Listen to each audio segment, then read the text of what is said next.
page 7, Michael Murray versus ACAB Taxi, case number A669926.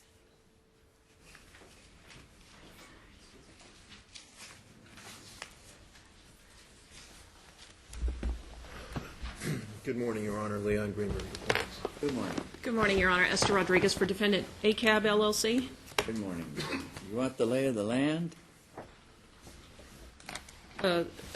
Yes, Your Honor, it's my motion. I'm prepared to argue it. Okay, Or- well, let me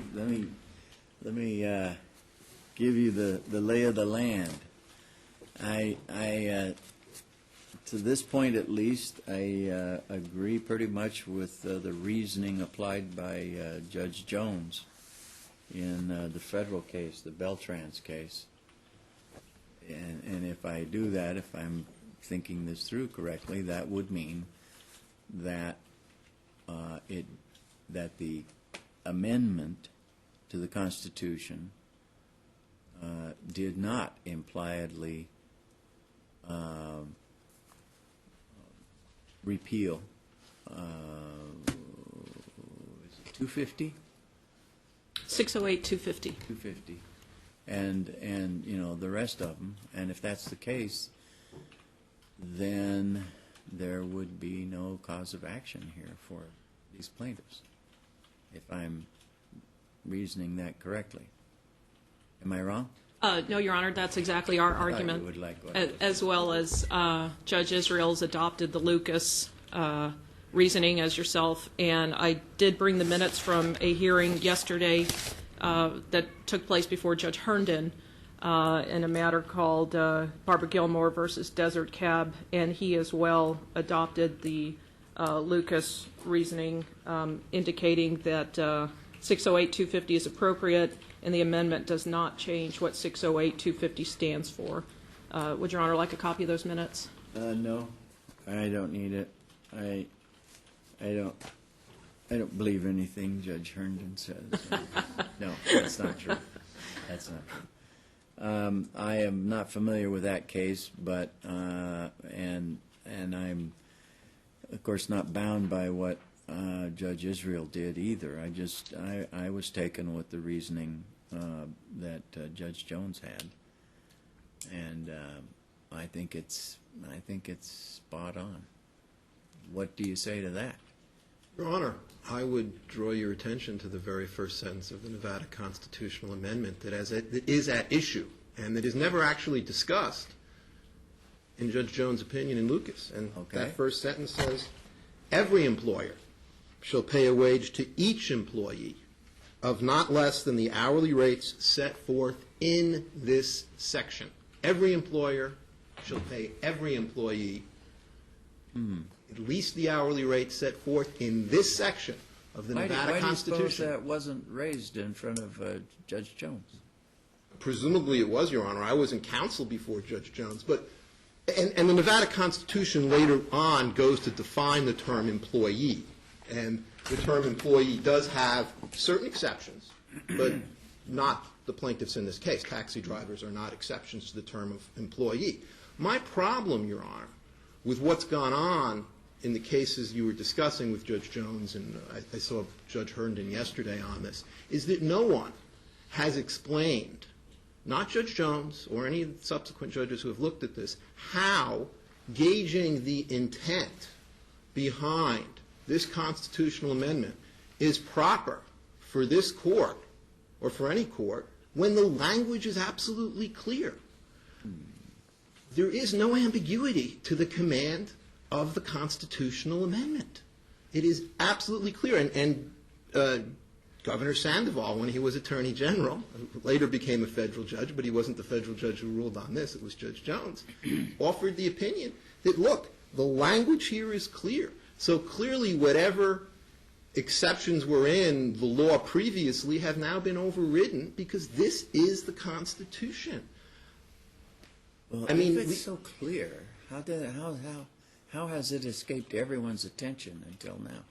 Well, Your Honor, we have this analysis by Judge Jones, who was the first jurist to rule on this issue, and then you have the two subsequent reviews of this in this court. Judge Jones looked to what he felt was the intent of the voters. I mean, the argument basically made to Judge Jones was essentially the same argument made here, that, look, when this was enacted by the voters of the state, the intent was not to change any of the pre-existing coverage, so to speak. It was only to raise the amount that would be paid to people who were covered by the minimum wage requirements. Now, the problem with that, Your Honor, is that the law is clear. And Judge Sandoval, when he reviewed this as Attorney General, in his opinion, state, look, we have to presume that the voters knew what they were doing. It's not here for this court to act as a guardian or a super adjudicator of what the intent of the voters of the state of Nevada were when they enacted this, when the language is clear. That's the very reasoning that Judge Jones disagreed with, and that I tend to agree with as well. It's difficult enough to, well, I won't say that, but it is probably a bit of a stretch to suggest that all of the voters, or the majority of the voters who voted for the constitutional amendment, were right up to snuff on this existing state of the law, and were aware that by virtue of amending the Constitution, it would also do what you say it did, that it would repeal. If they were, they probably would have more specifically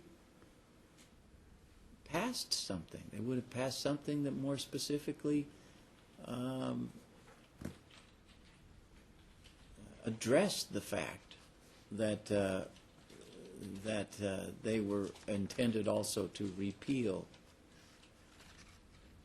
Because what you're asking me to do is to say simply that language that says that all of it is something more than simply the general rule. Your Honor, it means what it says. It says all employers shall pay all employees the wage required in this section.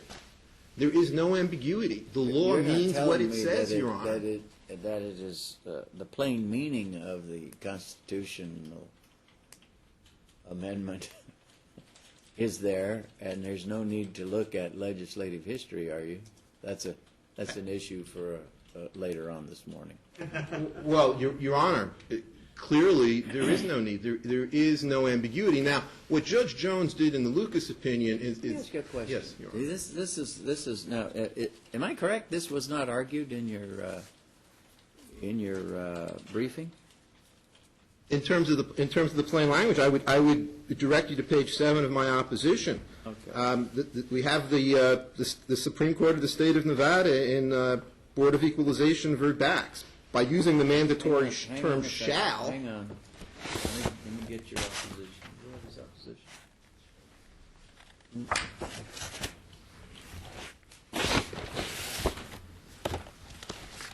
I've got cases galore. I've got a complaint.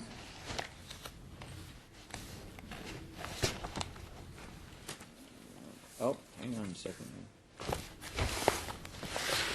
Response in opposition. Yes, it's fancy words. Okay, what page again? At page 7, Your Honor, we have the Nevada Supreme Court in Board of Equalization v. Bax. This is from 2006, by saying, by using the mandatory term shall, the Constitution clearly and unambiguously requires that the methods used for assessing taxes throughout the state must be uniform. And then there's also Nevada Mining Association, which says the Nevada Supreme Court is not free to presume constitutional provision means anything other than what it says. The court is bound by the language, the unambiguous, clear language of the constitutional amendment. Now, when Judge Jones looked at this, he looked at essentially the short description, or what was the broad understanding of the amendment, which was to raise the minimum wage in Nevada. And this is defendant's position. Well, the point was to raise the amount, the hourly amount. But, Your Honor, what I am explaining to the court is completely consistent with that as well, because it did raise the minimum wage in Nevada. It raised the minimum wage for taxi drivers who previously didn't get a minimum wage. There's no reason to presume that the voters of the state of Nevada would have wanted to preserve that exception or that discrimination against certain classes of employees that were written in the law. There's no actual rationalization that those exceptions are in the statute, Your Honor. They were put in there for political reasons, whatever. This was what the legislature decided. But we are dealing with a Constitution here, Your Honor. The supremacy of the Constitution is beyond question, Your Honor. This is why I cannot understand Judge Jones's decision when we have no ambiguity. The language is clear. No one has explained to me, or in any opinion they have voiced on this issue, and I would invite Your Honor to do so, as to how we get to this point of gauging the intent or going, as you were saying, to the statute, the legislative history, although this is a constitutional amendment, when the language is absolute. And this is the conclusion, again, that Brian Sandoval, when he was Attorney General, reached when he looked at this. And he said, look. So basically what you're saying is that since Brian Sandoval is now a federal judge, his opinion is of equal weight with his opinion, which he gave as AG, is now of equal weight as Judge Jones. Well, Your Honor, the only opinion that matters now is yours in this court. Oh. And he's now our esteemed governor. Does the nicest things, doesn't it? Well, Your Honor, I'm pointing out his opinion, and the rationale behind his opinion is very simple and straightforward. There is no ambiguity here. The court doesn't sit as a guardian of the wisdom of the people of the state of Nevada. We have a government of laws, not men. This is a case of the law meaning and being applied as it says. And, Your Honor, if we're going to look at what the law says, 608-250 sub 2, which contains the exemption, what it says actually is that the requirements in 608-250 sub 1 do not apply to these individuals. 608-250 sub 1 is the statutory minimum wage. So how can that subsection 2 exempt or modify the requirements that are opposed by Nevada's Constitution? Obviously it can't, because it's a legislative act, and that can't overrule a constitutional provision unless the legislature is so authorized to do it. And there is no authorization in the constitutional amendment for the legislature to do it. The constitutional amendment doesn't say, Your Honor, that the minimum wage for all persons that the legislature has deemed subject to the minimum wage shall be the following. That's not what it says. It says it shall be for all workers as provided in this section. It ties the hands of the legislative branch to do anything to modify this. These provisions, these requirements can only be modified by the people of the state of Nevada through a further constitutional amendment. Now, was this a wise piece of work to be put in the Nevada Constitution? Well, that's not before the court, and arguments could be made about that. But it is what it is, Your Honor. You're not suggesting that the kind of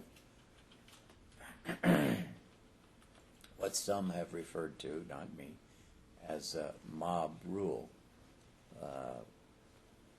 when the voters put forward something and you could go all day long looking to find understanding. That I'm not saying that very well. You get precious little legislative history anyway in Nevada, but when it's a referendum or an initiative like this, you really, you just, how can you possibly go behind it and get any understanding of what the voters meant? That is, if there is ambiguity. Yes, Your Honor. And that is the jumping off point, Your Honor. That's a pretty powerful argument, and one that I really had not. I was just so taken with Judge Jones' reasoning that. Well, and I think Judge Jones's opinion, contrary to what plaintiff's counsel just indicated, does take the time to address this Attorney General opinion and basically points out that the Attorney General altogether failed to do any kind of analysis in terms of implied repeal and the standard for that. They missed that altogether. First of all, as Your Honor is aware, the Attorney General opinion is not binding upon this court. But then, giving it the benefit of the doubt, Judge Jones explains that, first and foremost, the amendment made absolutely no reference to NRS 608-250. And I think what Mr. Greenberg is arguing is that somehow we should assume that the voters had this in mind and voted to repeal, but the Nevada case law that we've cited indicates that the analysis should be absolutely in the opposite direction, that an implied repeal is disfavored. And whenever you can harmonize the two laws, that's what the courts have done, and that is completely possible in this instance because, as I mentioned, 608-250 is not mentioned by the amendment. Their definition, the amendment's definition of employee, is not in conflict with 250 or its exceptions, so there's absolutely no reason that these two laws cannot be harmonized. And that is, you only want to assume a repeal when they absolutely cannot, they're in conflict with each other, and they're not in conflict with each other in this instance. You know what's interesting, I may be incorrect, but I'm just looking at the Beltran's decision, the Lucas case, the decision now. I don't see where he even actually quotes the entire provision in the constitutional amendment. So what does the whole provision say? The amendment? Yes. I do have a copy of that.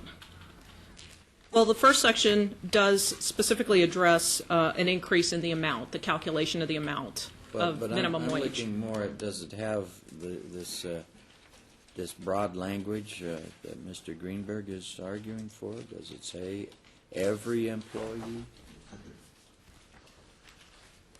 Well, if it says every employee, that still leaves you to determine who's an employee. If it says every person. Exactly. And 608 defines what an employee is, with the What exceptions. What does the constitutional amendment say? Your Honor, the first sentence is at page 5 of my opposition, Your Honor, and that was what I was referring to in our discussion a few minutes ago, but I don't want to interrupt counsel. That's not. Well, but that was at my question. So where is the entire constitutional provision? Is that it in the middle of page 5 of your? No, Your Honor. It does stretch to, I believe, 3 or 4 sections. That's Section A, the very first section. Section C does discuss who is an employee for the purposes of the section. And again, as I was explaining to the court, the exemptions from that term employee are not applicable to these plaintiffs. The exemptions include people who work for nonprofits. Does anyone happen to have the complete? I do, Your Honor. I'm just looking for it.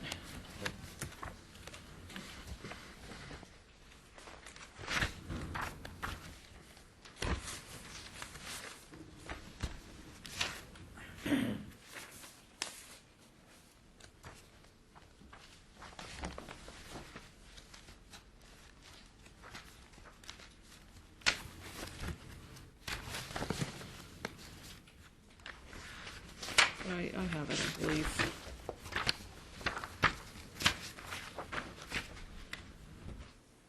Apologize, I only have one copy that was actually an exhibit to the Lucas case. Do you want to look at it first, Mr. Greenberg? By all means, to Approach, give it Your to the Honor. bench. He's probably The dreaming. court about would it. like He to see the doesn't full know. text.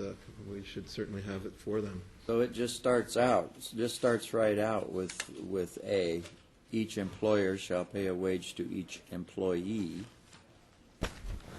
B, the provisions may not be waived by agreement.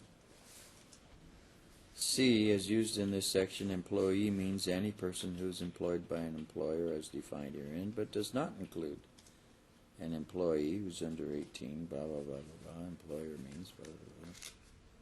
Any person who is employed by an employer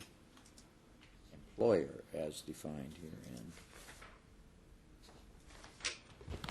Where is employer defined herein? I mean, does it, oh, there it is. Employer means any individual proprietorship, partnership. Employee means anyone who's employed by an employer as defined. Not including employees.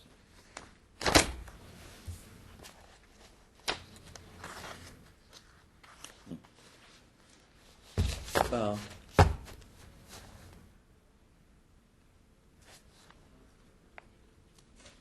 all right. I interrupted your argument. I'm sorry.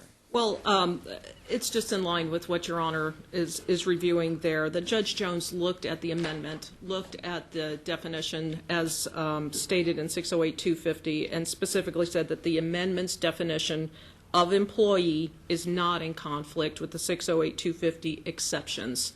And that's why these two statutes, or these two laws, can be read in conjunction, in harmony, as required by the case law.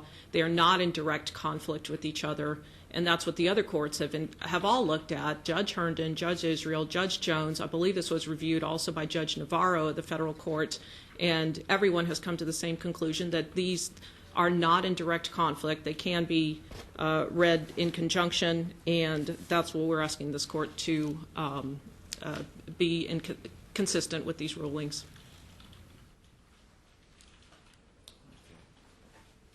Anything further? Your Honor, the issue really is this section, the very first sentence of the Nevada Constitutional Amendment. It is a self-contained command of the Constitution. So how can its terms, which are clear on its face and which are defined therein, be varied by a mere legislative act?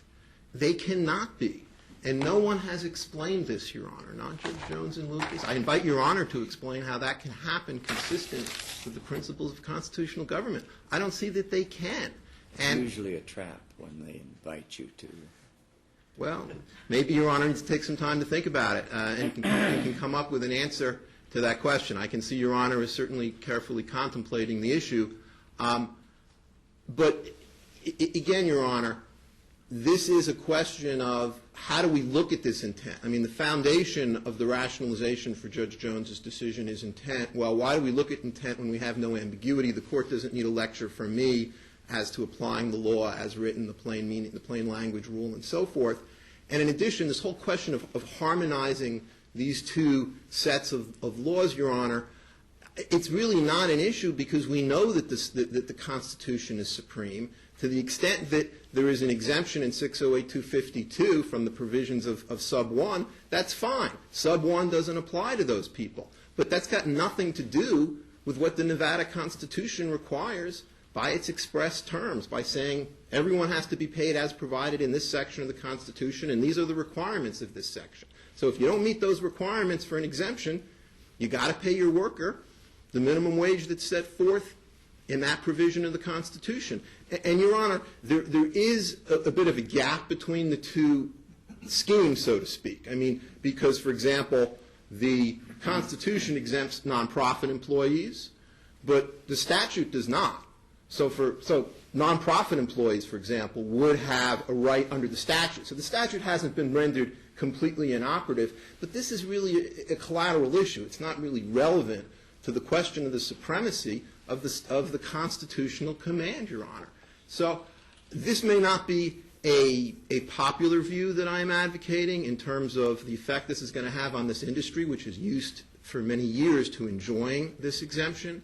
But nonetheless, this is the command of our Constitution, and we must be obedient to that. I mean, if the rule of law means anything, Your Honor, it means that a constitutional command that is clear and unambiguous must be enforced by this court. This court doesn't sit to judge the wisdom of the people of the state of Nevada. I mean, we do live in a democracy, and the Constitution is supposed to be our highest command and form of governing rule. I mean, I was looking at Marbury v. Madison, Your Honor, the other night. It's the 210th anniversary of that decision next month, Your Honor. We could review it, but the court doesn't need that. Like car magazines by your bedside? Do you pull out Marbury versus Madison? Well, in preparation for coming here today, Your Honor, I did Thought review you that. might need to dredge out old Marbury again. Huh? Well, I mean, you want, I mean, the language, I was going to quote from it, Your Honor, but the language, unfortunately, is a little antiquated, so it's kind of hard to use in modern English. But we all know and understand the proposition of a mere legislative act that cannot change the dictates of a constitutional requirement. And that is what we are faced with here, Your Honor. For better or worse is a matter of public policy. But the public policy issue is not before the court. It has been decided by the people of the state of Nevada. And Attorney General Sandoval, to his credit, recognized that when he was Attorney General. He may not have agreed with this, but he realized it for what it is. Your Honor, again, the law means what it says. Do you think that Mr. Sandoval had a notion that he would be supporting a fairly, partisan Democratic Party view, one that I assume the Democratic Party would espouse, that every employee and that in an industry that has been set up for years and years, that along the lines of the statute, that, is a tip industry. I assume that's why the statutory exception was made in the first place, that taxi drivers and limousine drivers, presumably because they enjoy tips that a minimum wage worker doesn't enjoy. Well, for what at any rate, yes, do you think that he do you think it might come back to haunt him now as governor if he Well, Your Honor, for what it's worth, a Democrat? Under federal law, these individuals are covered by minimum wage, by federal minimum wage provisions. And the difference is that in Nevada, workers who get minimum wage don't get a tip credit. You have to be paid the full $7 or so an hour. Federal law allows a tip credit for all tipped workers. But taxi drivers are still covered. If the feds are enforcing it, then why are we even here? Well, Your Honor, the problem is that the federal minimum wage effectively is about $5 an hour less for all tipped workers. Tipped workers in Nevada enjoy the full minimum wage as a matter of state law. So there really is no reason why these workers should be discriminated against or treated any differently. Do you think that the tips that taxi drivers receive are as much as a lot of our casino workers receive? I don't think so, Your Honor. I have no idea, and we have no evidence, of course. Your Honor, but to answer your My question, speculation has kind of carried us off. you asked a question about I know. the governor, and all I can say is when he gave this opinion, this was before the constitutional amendment was actually passed. He was opining on the proposal when this was actually still going in front of the voters. Okay? So his opinion was public record. So to the extent that somebody wants to talk about or evaluate what was out there in terms of an understanding of this, here you have the highest law enforcement officer of the state prior to the enactment of this amendment publicly pronouncing, in response to a request from the Labor Commissioner at that time, what the effects of this amendment would be. So this whole idea that this was somehow some great travesty and blind enactment which was, hoodwinked over the people of the state of Nevada, there's just no basis to assume that. And if anything, the court could research this if it wishes, this amendment was passed by an overwhelming majority of the voters of the state of Nevada. There is no question in my mind it would have been passed as well, even if this issue was specifically stated forth in the amendment. But it didn't need to be stated forth in the amendment because the amendment was a self-contained command. It said you have to pay as provided in this section, and it provided the exceptions in the section. By operation of our system of laws, it is the supreme law of the state of Nevada. There's no way around it, Your Honor, and there is no direct understanding or analysis from any judge who has looked at this as to why that does not apply, and the result that Governor Sandoval had envisioned back in 2005 is not applicable. And Your Honor, essentially, by the way, what we have is we have Judge Jones' opinion in Lucas. Judge Israel, who ruled on this, essentially adopted Judge Jones' opinion in Lucas. Judge Herndon, who I saw yesterday, largely did the same thing. He didn't really offer any independent analysis. He's not going to be writing an opinion. He asked counsel to submit an order. So essentially you have just what Judge Jones set forth in Lucas for what it's worth. Okay? Well, quickly, Your Honor. Motion, so you get the last word. Thank you. I just want to make sure that the record is clear because, we got into some arguments about federal law and the Fair Labor Standards Act, things like that. That's not what this lawsuit is about at all. Correct. We're asking for dismissal on 12B1 and 6 because just strictly on the pleadings. But I can tell you that what was pled and you have the complaint before you just strictly has to do with Nevada minimum wage law. I don't think we need to get into tip credits, those type of things, unless Your Honor wants to hear about those, because we've litigated those extensively before Judge Gonzalez and his representations about what taxi cab drivers get in terms of tips. Where they get $100 a passenger for delivering to strip clubs. So they substantially get a lot more than casino employees. But the only thing I really want to point out to Your Honor is that I believe that Mr. Greenberg now is arguing that there was this express repeal where this amendment has completely replaced the statutes, but in the same breath, at the end of his argument, then he is saying that it has not replaced the statute. It has not, to quote him, he said it has not rendered the statute inoperable. So I think, and that's what he did in his pleading, his response. He argued for both. First, there's been a complete substitution from the amendment to the statute, and then he's saying, no, these actually, the statute is still operable.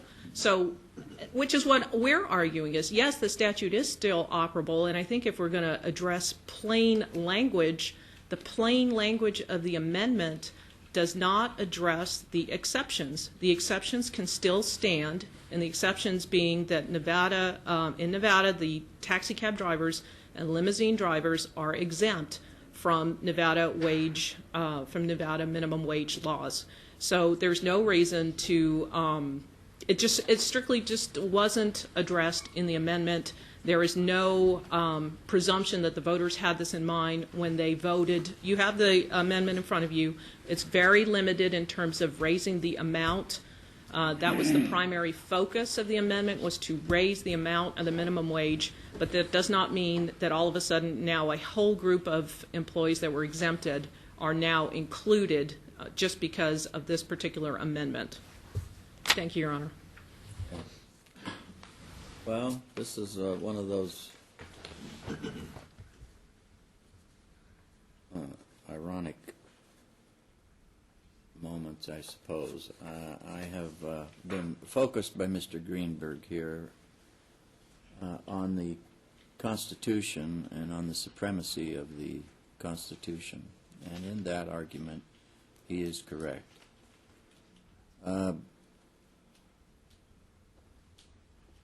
It is also true that it's not for me to question the wisdom of the voters in why they pass the statutes that they do, and I'm not free to interpose my own views as to what would be effective or fair or anything else, as long as a constitutional provision is clear. We tag all of our legislation usually off of the Constitution. The Constitution is the bedrock. Nevada's Constitution is our bedrock no less than the United States Constitution is the bedrock for the entire country. And every law must be consistent with the Constitution. In this provision, this provision of the Constitution starts off in A by saying each employer shall pay a wage to each employee of not less than, and it goes on. And then in C it says, as used in this section, employee means, and it defines employee the way that it defines it. And it makes no provision for defining employee the way that our remaining statutory law It does. It makes no provision for exempting from employee anyone other than, does not include an employee who's under 18 years of age, employed by a nonprofit for after-school or summer employment, or as a trainee for a period not longer than 90 days. That's it.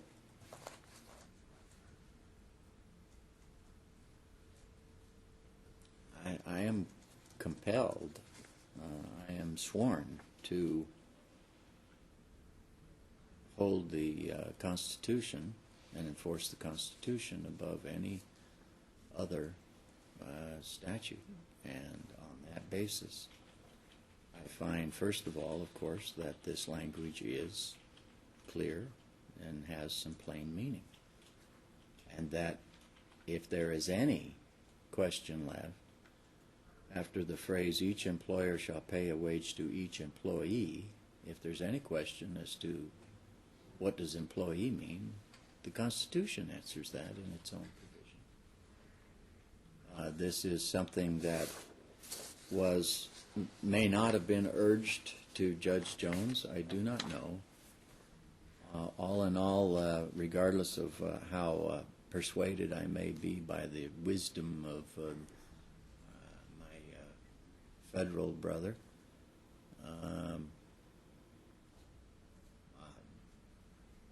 before Judge Jones, before Judge, now Governor Sandoval, before anyone, I am sworn to enforce the Constitution as it's written. I find that the Constitution is clear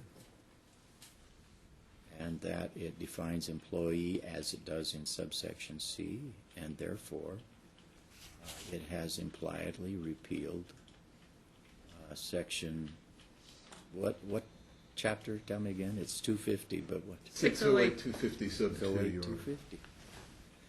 That is not the holding that I thought I would be making when I came out here, but that is nonetheless my ruling. Expressly or impliedly repealed, Your Honor? Impliedly. Did I say expressly? No, sir. No, Your Honor. You said impliedly, Well, but I think it impliedly does it, or, I mean, however you want to call it.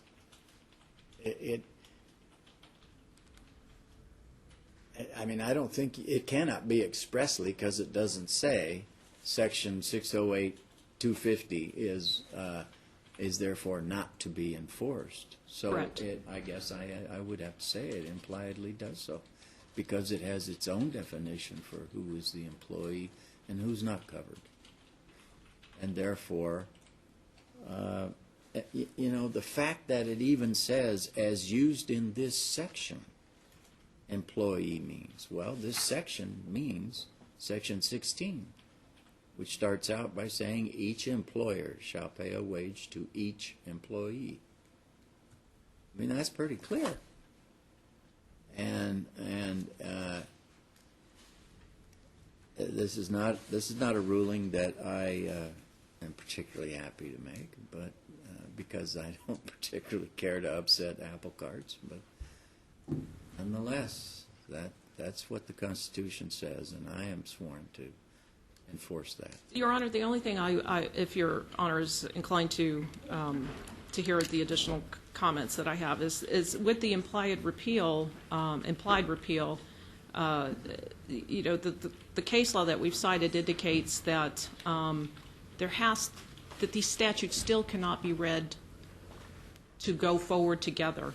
And since the amendment does not address these exceptions, that's why I was asking whether this was, if you're considering this an express replacement, because it just doesn't address the exceptions, and so there's no reason that the exceptions cannot go forward. It doesn't, but it is the supreme law of the land, and any law, any statute notwithstanding, it is the supreme law of the land. Oh, I understand that. And that's why impliedly it repeals it. You cannot enforce a statute which is in derivation or contravention of the supreme law of the land. So you're finding that it is in contravention then, the 608-250, that there's something in the exceptions that are provided for in that statute that would be in direct contradiction to the Constitution. Yes, to the extent that the statute seems to provide further exceptions to the word employee than what is expressed in subsection C of Section 16 of our Constitution. To the extent that it does so, it must be overruled. It cannot be enforced because the people have spoken in the most basic law of the land that we have and said, as used in this section, employee means this. And you can't then redefine employee in a statute to mean something else. The people already did that. And much as it almost grieves me to agree with Mr. Greenberg, I say that in jest. I apologize, Your Honor. But I am surprised, but I am persuaded. Now, you do the order and pass it by her. I will do so, Your Honor. Thank you. Thank you, Your Honor. So the motion is denied.